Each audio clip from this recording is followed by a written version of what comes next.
and described. All proceedings at law or in equity shall be instituted, had, and maintained in the manner herein described, and for the benefit of the owners of the bonds. Okay, somebody else? Bob? Go ahead.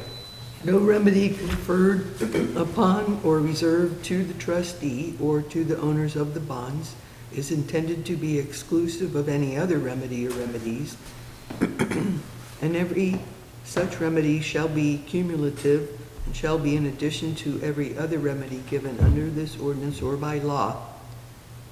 Upon the occurrence of an event of default, lender may take any action permitted by law or equity, including without limitation actions to petition a court of competent jurisdiction, to issue a mandamus order to the city, to compel specific performance of the covenants and agreement of the city contained herein. In the event of a default described in 4 above, lender shall have all the rights and powers afforded to other holders of additional parity bonds, if any, with respect to the appointment of a receiver, and so long as the bond shall remain outstanding, the lender's consent to such appointment shall be required. The trustee may, and upon the written request of the owner of the Series 2020 bond shall, waive any default which shall have been remedied before the entry of final judgment or decree in any suit, action, or proceeding instituted under the provisions of this ordinance, or before the completion of the enforcement of any other remedy. But no such waiver shall extend to or affect any other existing or any subsequent default or defaults, or impair any rights or remedies consequent thereon. All rights of action under this ordinance or under the bonds enforceable by the trustee may be enforced by it without the possession of the bonds, and any such suit, action, or proceeding instituted by the trustee shall be brought in its name for the benefit of the owners of the bonds, subject to the provisions of this ordinance. No delay or omission of the trustee or of the owners of the bonds to exercise any right or power accrued upon any default shall impair any such right or power, or shall be construed to be a waiver of any such default or acquiescence therein, and every power and remedy given by this ordinance to the trustee and to the owners of the bonds, respectively, must be exercised from time to time and as often as may be deemed as expedient. In any proceeding to enforce the provisions of this ordinance, any plaintiff bondholder shall be entitled to recover from the city all costs of such proceeding, including reasonable attorney's fees. Section 15. When the Series 2020 bond has been executed and sealed as herein provided and authenticated by the trustee, it shall be delivered to or at the direction of the lender upon payment of the purchase price. The amount necessary from the purchase price to accomplish the refunding, along with available monies appropriated by Section 21 hereof, as set forth in the delivery instructions from the city to the trustee, the delivery instructions, shall be deposited with the trustee for the owners of the Series 2012 bonds. The expenses of issuing the Series 2020 bond, as set forth in the delivery instructions, shall be paid from the purchase price. The balance of the purchase price, if any, shall be deposited into a special account in the name of the city designated cost of issuance fund, the cost of issuance fund, in the trustee. The monies in the court of issuance fund shall be dispersed solely in payment of the costs of accomplishing the refunding, paying necessary expenses incidental thereto, and paying the expenses of issuing the Series 2020 bond. Disbursements shall be made by the trustee on the basis of requisitions which shall contain at least the following information: the person to whom the payment is being made, the amount of the payment, and the purpose by general classification of the payment. Each requisition must be signed by the mayor. The trustee shall be required to keep accurate records as to all payments made from the cost of issuance fund. when all required expenses have been paid and expenditures made from the cost of issuance fund for and in connection with the accomplishment of the refunding and the issuance of the Series 2020 bond, this fact shall, if there are monies on hand in the cost of issuance fund, be evidenced by a certificate signed by the mayor, which certificate shall state, among other things, that all obligations payable from the cost of issuance fund have been discharged. A copy of the certificate shall be filed with the trustee, and upon receipt thereof, the trustee shall deposit any remaining balance into the debt service account in the bond fund.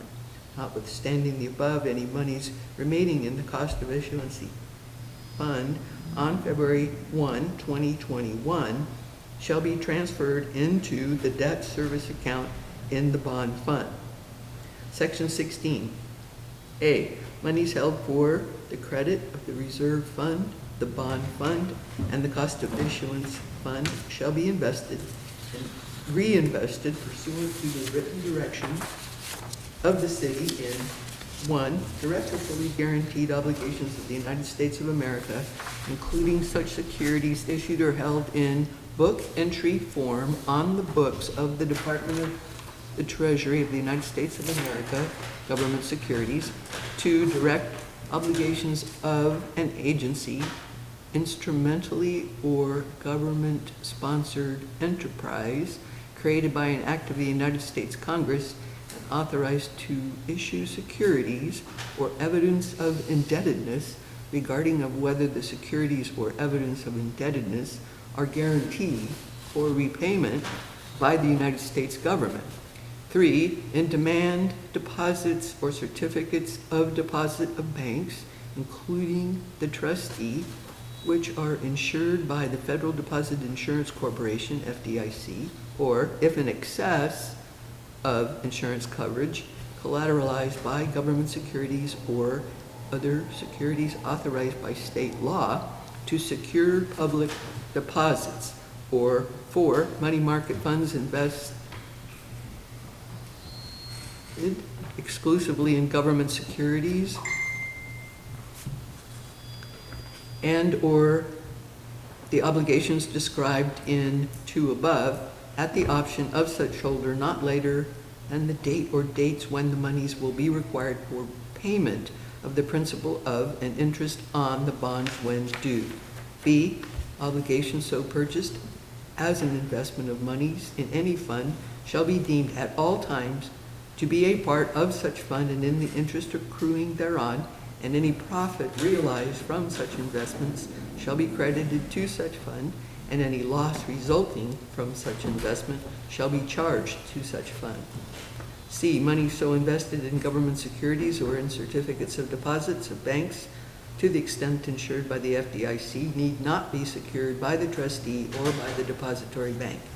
D. All investments and deposits shall have a par value or market value when less than par, exclusive of accrued interest at all times at least equal to the amount of money credited to such funds, and shall be made in such a manner that the money required to be expended from any fund will be available at the proper time or times. E. Investments of monies in all funds shall be valued in terms of current market value as of the last day of each year, except that direct obligations of the United States, state and local government series, in book entry form shall be continuously valued at par or face principal amount. Section 17. In the event the office of mayor, city clerk, or city treasurer shall be abolished, or any 2 or more of such offices shall be merged or consolidated, or in the event the duties of a particular office shall be transferred to another office or offices, or in the event of a vacancy in any such office by reason of death, resignation, removal from office or otherwise, or the event any such officer shall become incapable of performing the duties of his or her office by reason of sickness, absence from the city or otherwise, all powers conferred and all obligations and duties imposed upon such officer shall be performed by the officers succeeding to the principal functions thereof, or by the office or officer upon whom such powers, obligations, and duties shall be imposed by law. Section 18, Regions Bank with officers in Little Rock, Arkansas is hereby appointed as trustee and paying agent pursuant to this ordinance. The trustee shall be responsible for the exercise of good faith and reasonable prudence in the execution of its trust. The recitals in this ordinance and in the bond are the recitals of the city and not of the trustee. The trustee shall not be required to take any action as trustee unless it shall have been requested to do so in writing by the owners of not less than 10% in principal amount of bonds then outstanding, and shall have been offered reasonable security and indemnity against the costs, expenses, and liabilities to be incurred therein or thereby. The trustee may resign by giving 60 days notice in writing to the city clerk and to the owners of the bonds, and the maturity in principal, and the majority in principal amount of the owners of the outstanding bonds or the city, so long as it is not in default under this ordinance at any time with or without cause, and may remove the trustee. In the event of a vacancy in the office of trustee, the city shall appoint a new trustee, such appointment to be evidenced by a written instrument or instruments filed with the city clerk. The new trustee shall be a bank or a trust company duly authorized to exercise trust powers and subject to examination by federal or state authority, having a reported capital and surplus of not less than $10 million.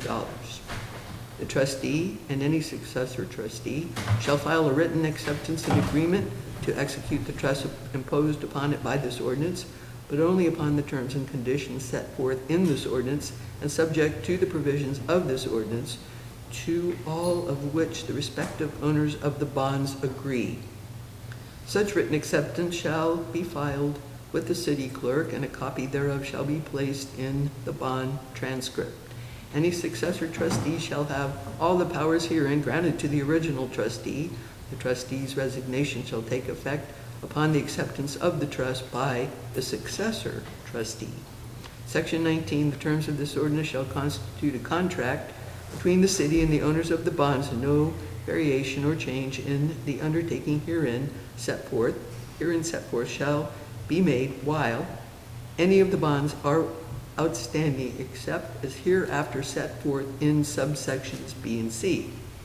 B, the trustee may consent to any variation or change in this ordinance that the trustee determines is not to the material prejudice of the owners of the bonds in connection with the issuance of additional parity bonds, or in order to cure any ambiguity, defect, or omission in this ordinance, or any amendment hereto, without the consent of the owners of the outstanding bonds.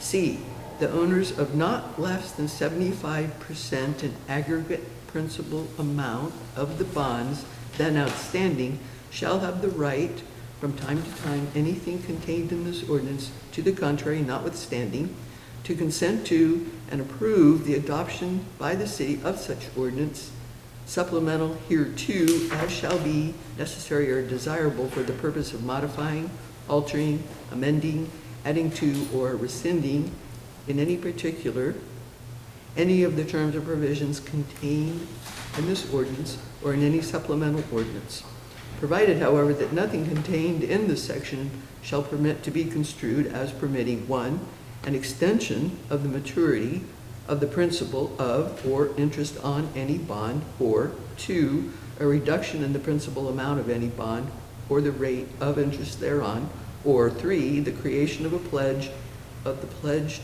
revenue superior to the pledge created by this ordinance, or 4, a privilege or priority of any bond or bonds over any other bond or bonds, or 5, a reduction in the aggregate principal amount of the bonds required for consent to such supplemental ordinance. Section 20, the Series 2020 bond is hereby designated as a qualified tax exempt obligation within the meaning of Section 265 of the Internal Revenue Code of 1986 as amended, the code.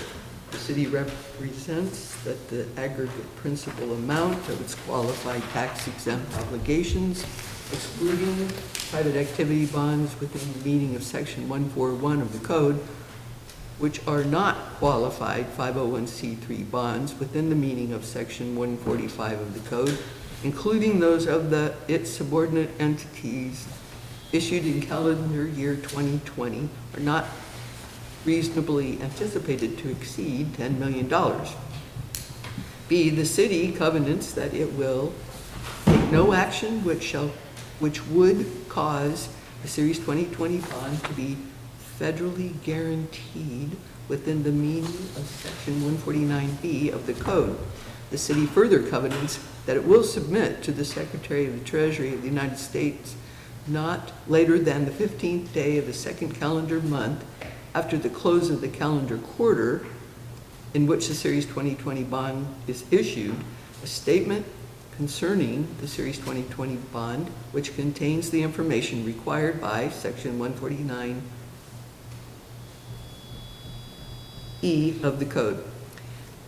C, the city represents that it has not used or permitted the use of and covenants that it will not use or permit the use of the improvements to be refinanced by the Series 2020 bond or the proceeds of the Series 2020 bond in such manner as to cause the Series 2020 bond to be a private activity bond within the meaning of Section 141 of the code. In this regard, the city covenants that 1, it will not use directly or indirectly the proceeds of the Series 2020 bond to make or finance loans to any person, and 2, that while the Series 2020 bond is outstanding, the improvements to be refinanced by the Series 2020 bond will only be used by persons on a basis as members of the general public. D, the city shall pay any arbitrage rebate due to the United States Treasury under Section 148 of the Code for monies in the bond fund.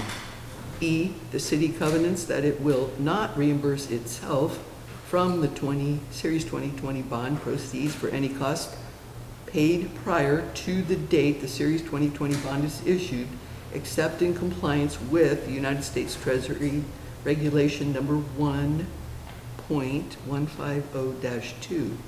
Section 21, all monies in the bond fund, including the debt service reserve account therein, held for the Series 2012 bond, shall be used as necessary to accomplish the refunding.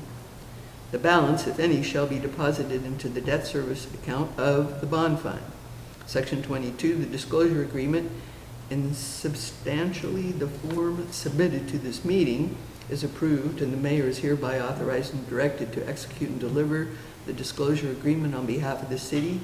The mayor is authorized and directed to take all action required on the part of the city to fulfill the city's obligation under the disclosure agreement. Any legal fees and other administrative costs incurred by the city in connection with the disclosure agreement, except audit fees, shall be considered administrative costs that may be payable from monies in the bond fund herein after identified.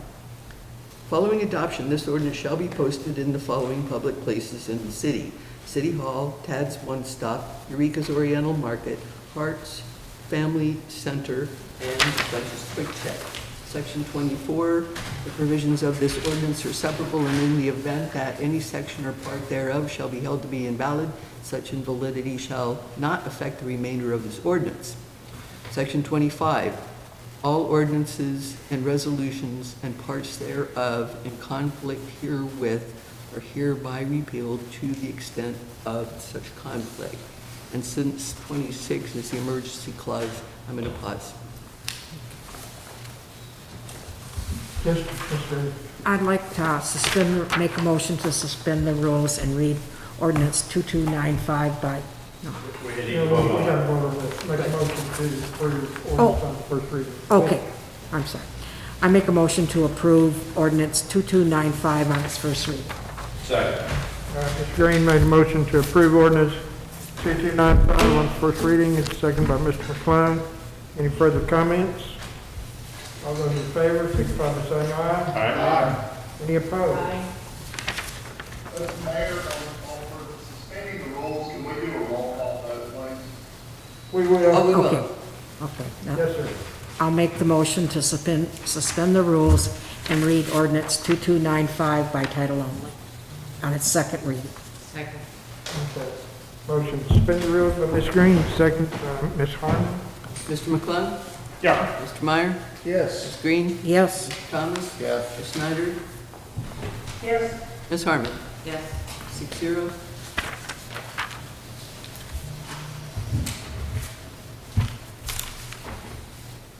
Ordinance number 2295, an ordinance authorizing the issuance of a sales and use tax refunding bond for the purpose of refinancing the cost of capital improvements, pledging a 1% sales and use tax to pay the principal of and interest on the bonds, describing other matters relating thereto, and declaring an emergency.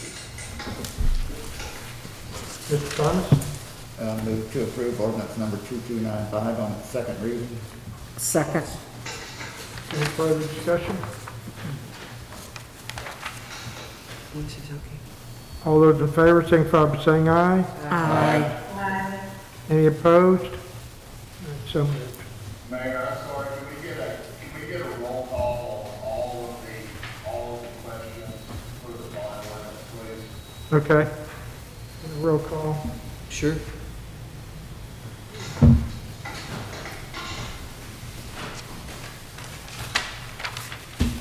Ms. Schneider? Yes. Ms. Harmon? Yes. Mr. McClung? Yes. Ms. Green? Yes, Mr. Thomas? Yes. Mr. Meyer? Yes. 6-0.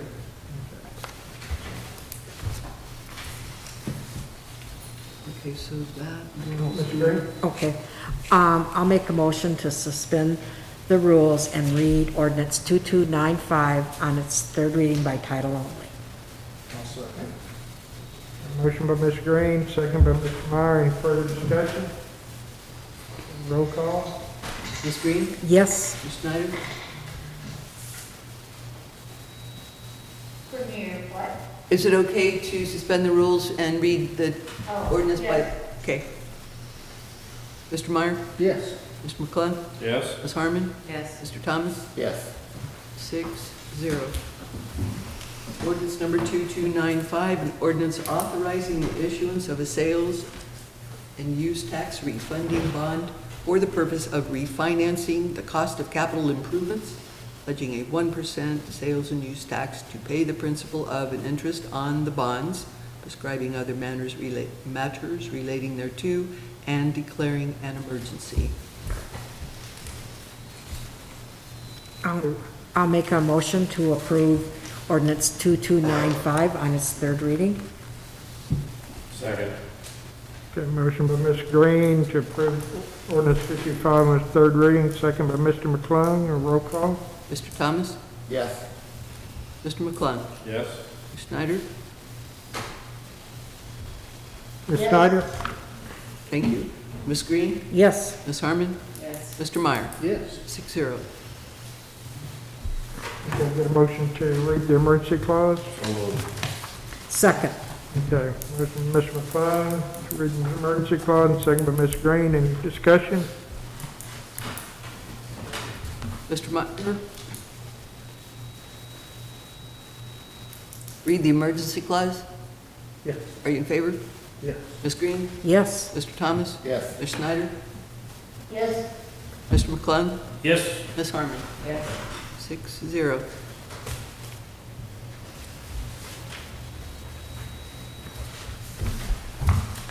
Got it. Section 26, it is hereby ascertained and declared that the refunding must be accomplished as soon as possible in order to lower the interest cost on obligations payable